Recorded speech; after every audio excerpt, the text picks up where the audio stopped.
नमस्कार दोस्तों, मेरा नाम है विनीत और स्वागत है आप सभी का आकृति इंडस्ट्रीज के यूट्यूब चैनल पे। तो आज हम बात करने वाले हैं how to start your bakery business. आप अपना बेकरी बिजनेस कैसे स्टार्ट कर सकते हैं विद अ लिमिटेड अमाउंट। अगर आपके शॉर्टेज है अमाउंट वगैरह की तो ये भी मैं आपको बताऊंगा कि आप एक कम अमाउंट में कैसे स्टार्ट कर सकते हैं, और अगर आपके पास अच्छा बजट है तो उसके हिसाब से भी मैं बताऊंगा कि हाँ बजट के अंदर आप अपना कैसे मतलब अच्छे बजट के अंदर एक अच्छी बेकरी कैसे स्टार्ट कर सकते हैं। बेसिकली मेरा फोकस तो इक्विपमेंट्स के ऊपर ज्यादा होगा, क्योंकि मैं इक्विपमेंट्स के बारे में ज्यादा नॉलेज जानता हूं, मैं उसके बारे में आपको ज्यादा बता पाऊंगा। बाकी मैं आपको अदर थिंग्स के बारे में भी कोशिश करूंगा, जितना मैंने कलेक्ट कर सका नॉलेज मैं आपको पूरी उसी हिसाब से आपको उसके बारे में भी बताऊंगा। तो आप इस वीडियो को शुरू से लेकर अंत तक जरूर देखें, क्योंकि अगर आप बिजनेस स्टार्ट करना चाह रहे हैं बेकरी को और अगर आपको नॉलेज नहीं है तो वो बहुत बेकार हो सकता है आपके लिए। तो चलिए स्टार्ट करते हैं, लेट्स गो।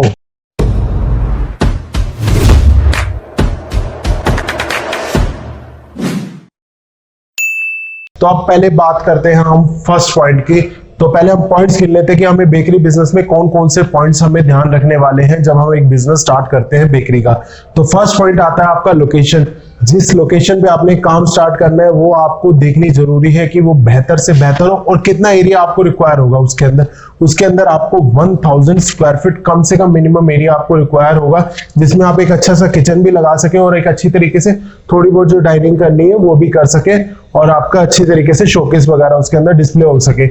या तो आप ऐसा कर सकते हैं 500 स्क्वायर फीट नीचे हो, 500 स्क्वायर फीट आपके लिए ऊपर हो किचन के लिए, तो वो भी आप देख सकते हैं अपने रेंट के लिए। और रेंट लगभग आप मान के चलिए इतने एरिया के अंदर अगर आप टियर 1 सिटी के अंदर लेते हैं तो लगभग 60,000 के अराउंड आपके आसपास आएगा रेंट। और आप थोड़ा और भी कम ले सकते हैं अगर थोड़ा मतलब आप एरिया थोड़ा देखेंगे कि कोई लो एरिया हो तो फिर वहां पे थोड़ा और कम पड़ जाता है, मगर एक डिसेंट एरिया के लिए इतना ही लगभग आपके लोकेशन पे आपका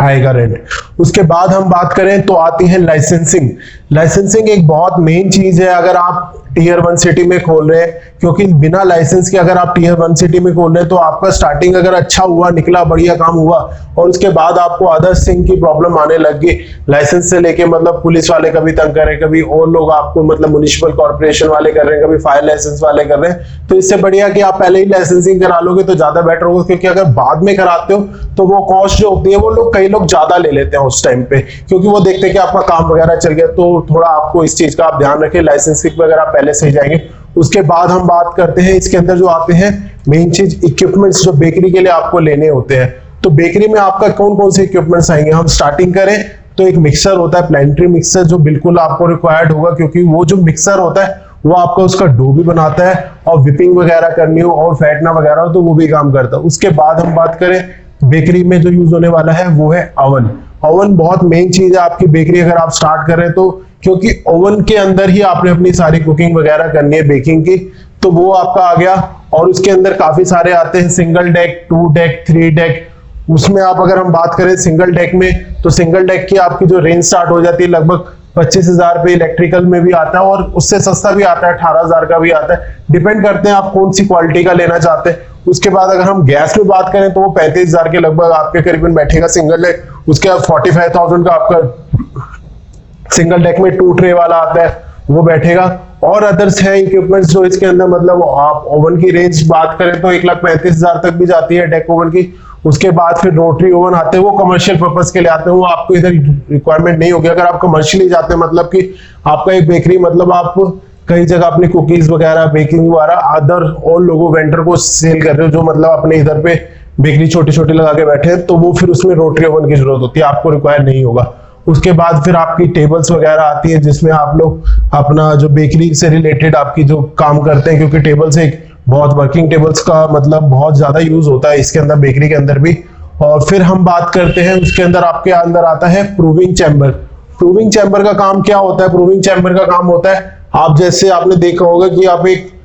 बर्गर किंग में आप बर्गर खा रहे हैं और एक नॉर्मल जगह पे खा रहे हैं, तो उसका जो सॉफ्टनेस होती है ना डो की, वो प्रूविंग जब आप उसको करते हैं डो को आप उसके अंदर लगा के एक प्रूव करते हैं तो वो सॉफ्टनेस उसके अंदर आती है, जो मेन आपको मतलब एक क्रीमीनेस जैसा बर्गर मतलब खाते हुए बन लगता है, तो वो चीज वो करके देता है, क्योंकि उसका जो काम है वो प्रूव करना है उसको, मतलब एक खमीर लेके आना है उसके अंदर। तो वो जो होता है मतलब अगर प्रूविंग में करेंगे तो वो ज्यादा बेटर आता है, बजाय कि आप एक नॉर्मली आप लगा के 32 डिग्री टेम्परेचर में घर पे लगा के मतलब साइड में रख देते हैं कई लोग, वो फिर उसका फ्लेवर और उसके फ्लेवर में बहुत डिफरेंस आता है। वो डिपेंड करता है आपके बजट के ऊपर कि आपका बजट कैसा है और आपका कस्टमर कैसा है आपके एरिया का। बर्तन वगैरह के बारे में जो भी कटलरीज वगैरह हैं आप वहीं पे जाके आप देख लें, मतलब बहुत सारी कटलरी है तो अलग अलग आती है, कई लोग अलग अलग डाइट कई कटिंग करते हैं, वो आपके ऊपर हिसाब डिपेंड करता है कि मैं ऐसे आपको नहीं गाइड कर पाऊंगा उसमें आप कितने कटलरी का आपका इसमें एस्टिमेट आएगा। बाकी आपका लगभग मैं थोड़ा बहुत बताया तो आपका एक कटलरी का आप एस्टिमेट लेके चलते हो तो 10,000 से लेके 20,000 तक नॉर्मली बैठ जाता है, इतना कम से कम बैठता ही बैठता है। उसके बाद हम बात करते हैं जो मैन पावर होती है, मेनली मैन पावर इसमें बहुत ज्यादा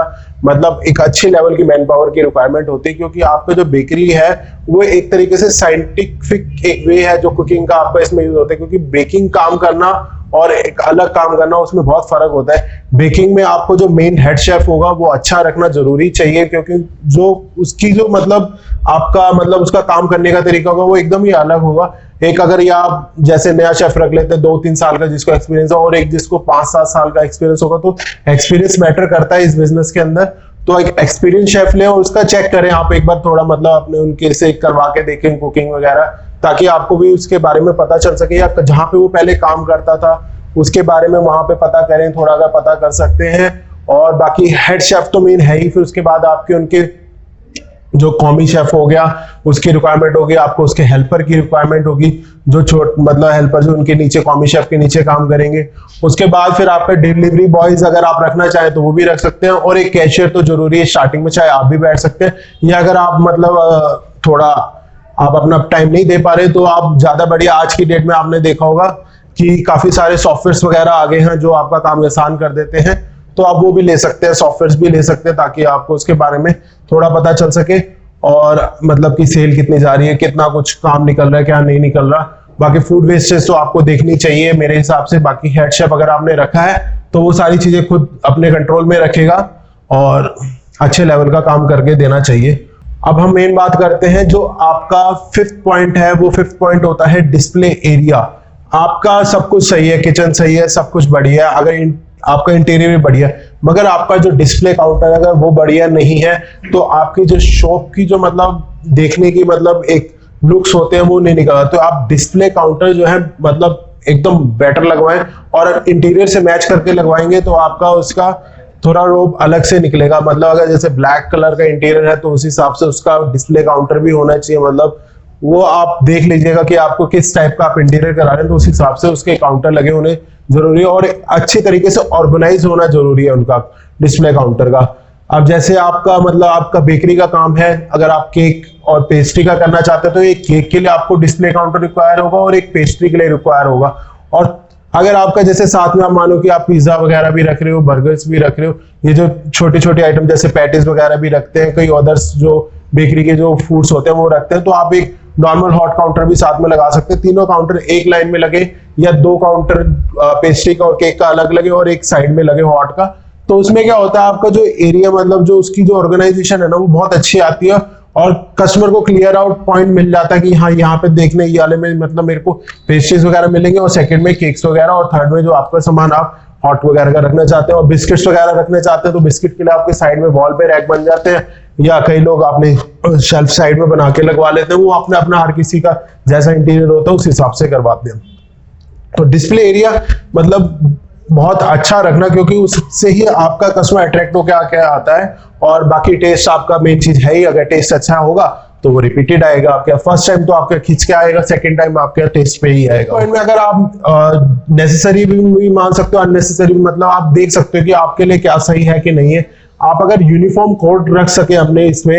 अपने मतलब शॉप में तो बहुत बढ़िया होगा, अगर आप अच्छे लेवल पे कर रहे हैं, क्योंकि उसमें क्या बेटर होगा आपका, उसके अंदर मतलब हर किसी को पता होगा कि मेरे को क्या क्या काम करना है, और थोड़ा ऑर्गेनाइज लगता है स्ट्रक्चर जो आपका ना, जो आपके किचन का हो गया या आपके जो बेकरी का हो गया, उसमें आपको मतलब उनको भी पता है कि उसका क्या काम है, दूसरे को भी पता है, तो इसमें थोड़ा ऑर्गेनाइज होता है और अच्छा लगता है 2 मिनट। अब हम बात करते हैं 6th पॉइंट की। 6th पॉइंट मेंटरी आज की डेट में है ही है, क्योंकि अगर आप एक बेकरी काम कर रहे हैं, कोई भी काम कर रहे हैं इस टाइप का फूड से रिलेटेड, तो आप आज की डेट में जो सॉफ्टवेयर है बहुत सस्ते भी आ गए। पोज मशीन जरूर लगाएं, या तो आप पेट पूजा की भी ले सकते हैं सॉफ्टवेयर, या आप पोजिस का भी ले सकते हैं, या अदर्स बहुत सारे आते हैं, जो भी आपको अच्छा लगे आप उनका सॉफ्टवेयर यूज कर सकते हैं। क्योंकि इसमें क्या होता है, बेनिफिट ये होता है कि आपको अपनी डेली की सेल्स भी पता रहती है, और कौन सा फूड ज्यादा बिक रहा है, आपको पता चल जाएगा कि मेरा हॉट सेलिंग प्रोडक्ट कौन सा है, कौन सा ज्यादा निकलता है, इस पे मेरे को फोकस करना है, और ये क्यों नहीं निकल रहा है या इसमें क्या प्रॉब्लम आ रही है उसके बारे में आपको पता चल जाता है। तो ये सारे फायदे हैं आपके। तो इसलिए आज की डेट में सॉफ्टवेयर ये वाले लेने जरूरी है, और आपको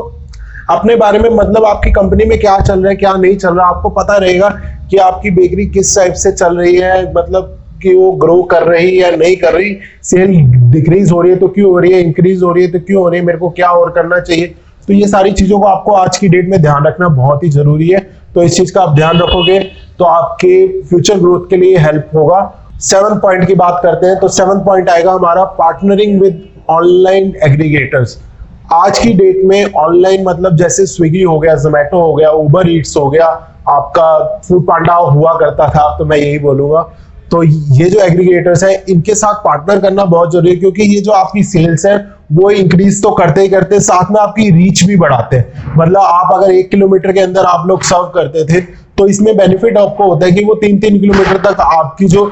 फूड का जो है आपको वो डिस्प्ले करते हैं अपनी अपनी जो एप्स के अंदर है। और बेटर होगा कि अगर आप अपनी एक ऐप डेवलप करा सके तो वो भी बेटर होगा, क्योंकि आप जितना खुद से अपना ऑर्डर लेंगे उतना ज्यादा बेटर होगा, क्योंकि दूसरे का मेन्यू नहीं दिखेगा, आपका ही मेन्यू दिखेगा आपकी ऐप पे। तो ये बेनिफिट होता है आपको अपनी ऐप पे काम करने का। और ज्यादा बेटर हो आप जितना डिस्काउंट स्विगी जोमेटो पे दे रहे हैं उससे थोड़ा सा ज्यादा डिस्काउंट अगर अपनी ऐप पे देंगे तो ज्यादा बेनिफिट होगा, क्योंकि कस्टमर को लगेगा कि आपकी ऐप से ऑर्डर करना ज्यादा कन्वीनिएबल है और थोड़ा हमें सस्ता भी पड़ जाता है, पॉकेट फ्रेंडली भी पड़ जाता है। तो अपनी ऐप पे ज्यादा ध्यान देंगे तो ज्यादा बेटर होगा। जैसे आप देखेंगे सेम लाइक डोमिनोज क्या करता है, अपनी ऐप पे ज्यादा कॉन्सेंट्रेट करता है बजाय कि स्विगी जोमेटो पे। मगर स्विगी जोमेटो पे भी है वो